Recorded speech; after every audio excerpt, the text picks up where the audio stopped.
5 yards on the play. And you know he wants to make the most of every carry because he competes with his quarterback. Lamar Jackson, 4 carries and yardage. But Mark Ingram, over 1,000 yards last season. And then the Ravens went out and drafted J.K. Dobbins out of Ohio State in the 2nd round. So now the Ravens potentially have 2 guys to pair with Lamar Jackson in the run game.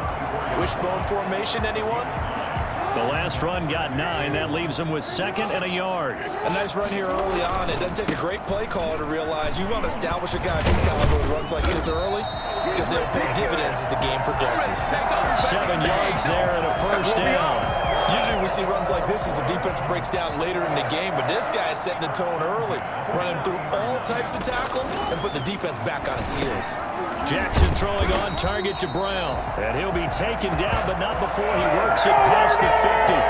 10 yards there, good enough for a Raven first down. Partner, you know when we call a game, we talk about Lamar Jackson and his speed and his elusiveness and the ability to get him on the ground and how tough that is for a defense. But how about his development as a thrower, as a professional? A.J. Klein on the tackle there. Well, sometimes you just have to give credit to the defense. Great job there at the point of attack, holding up. They won their battles at the line of scrimmage, left him no space to try and run. A really nice job swarming to the ball carrier. And he's going to get this one down near the 45-yard line. Only gets 3 yards there on the heels of the 1-yard pickup. Sets up 3rd and 6. Here's Jackson. And he's got this down to the 35. Lamar Jackson, such a threat with those legs, able to improvise and get the first. That's something you have to be aware of as a defense and have to find a way to account for him. And if you're not going to use a spy, you're telling your guys to keep your eyes on him because when he breaks out and makes plays like that, all he does is hurt you. Have to at least be able to contain him somewhat. There they could not.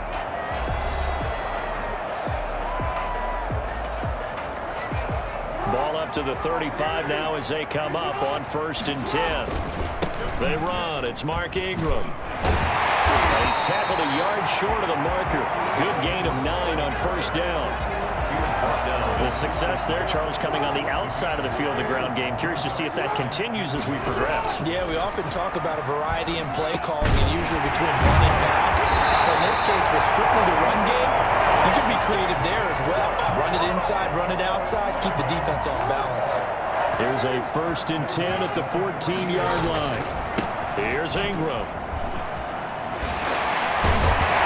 All the way to the 2-yard line there before crossing over out of bounds. That's a 12-yard gain now on back-to-back plays.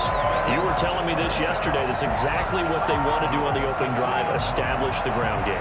Yeah, remember our conversation. We were talking about what one of the GMs in the league has told me repeatedly. It's a big man's game, and it's not necessarily size. He's talking about playing some big boy football. Line up, get leverage. And he'll take it into the end zone for a Ravens touchdown. Taking it in from 2 yards out, and the Ravens have taken the early lead. An ideal start for them, really. You force the punt, and then you go down and score. And you've got to see a fist pump on the sideline from the head coach, don't you? Because he's turned into his bench, and he's telling his team, this is how we prepare. Force the punt, go downfield and score. I told you guys, it's just like a boxer in the gym preparing for the fight. Now we get to turn it all loose. Lead at 7-0.